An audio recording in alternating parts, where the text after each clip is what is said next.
నా పేరు సయ్యద్ ఖాజా పాషా. నేను హైదరాబాద్ నుంచి ఇక్కడ డోన్కు రావడం జరిగింది. మన దర్గా ప్రెసిడెంట్ హసన్ వలీ దర్గా ప్రెసిడెంట్ చిన్న రెహమాన్ గారు కూడా నాతో ఉన్నారు. ఈ ఉర్సు ఉత్సవాలు దాదాపు 51వ సంవత్సరం నుండి కొనసాగించడం జరుగుతుంది ఇక్కడ మన దర్గా ఆధ్వర్యంలో. అయితే ఈరోజు 21వ తారీఖు ఇక్కడ గంధ ఉత్సవము చాలా ఘనంగా జరుగుతుంది. ఈ కార్యక్రమంలో చుట్టుపక్కల ప్రాంతాల నుంచి అనేక భక్తులు వచ్చి ఇక్కడికి ఆశీర్వాదాలు తీసుకుంటారు. అలాగే మేము హైదరాబాద్ నుంచి పండిత్ సయ్యద్ ఖాజా పాషా మరియు సయ్యద్ జాకిర్ హుసేన్ ముబల్లిగ్ ఇస్లాం మరియు అలాగే సయ్యద్ ఇస్మాయిల్ జబీయుల్లా ముబల్లిగ్ ఇస్లాం, అలాగే సయ్యద్ అసదుద్దీన్ హైదర్, ఈ నలుగురు ప్రత్యేకంగా ఇక్కడ రావడం జరిగింది. ఇక్కడ ప్రతి సంవత్సరం కూడా ఈ దర్గా ఆధ్వర్యంలో ఇక్కడ సర్వమత సమ్మేళనం కూడా నిర్వహించబడుతుంది. అన్ని మతాలు ఒక్కటే, మనందరి దేవుడు ఒక్కడే అనే దానిపైన కూడా ఇక్కడ అనేక ప్రసంగాలు జరుగుతాయి. మానవులంతా ఒకటే, మరియు అందరూ కూడా ఒకే జంట సంతానము, మరి మనమందరం కూడా ఒక్కటే అనే ప్రసంగాలు కూడా ఇక్కడ జరుగుతాయి.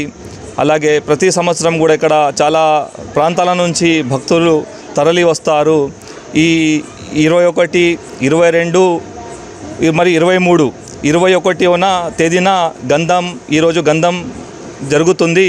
22వ తేదీన మరి ఉరుసు, మరియు 23వ తేదీన కిస్తీ కార్యక్రమము జరుగుతుంది. మరి 3 రోజులు కూడా ఇక్కడ భక్తులకు అన్నదాన కార్యక్రమము కూడా రెహమాన్ గారి యొక్క ఆధ్వర్యంలో ఈ కార్యక్రమము సాగుతుంది.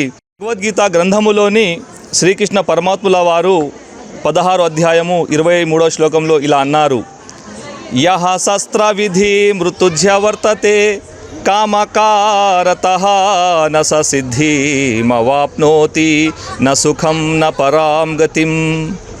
ఏ మానవుడైతే ధర్మంలో చెప్పినటువంటి విధానాన్ని విడిచి తన ఇష్టానుసారముగా జీవిస్తాడో అటువంటి మానవుడు సిద్ధిని పొందడు, సుఖము నందడు, అంటే మోక్షాన్ని పొందజాలడు. అంటే ఈ శ్లోకం ద్వారా ఏమర్థమైంది అంటే, ప్రతి మానవుడు కూడా ధర్మానుకూలంగా ధర్మం చెప్పేటటువంటి విధానంగా జీవించాలి.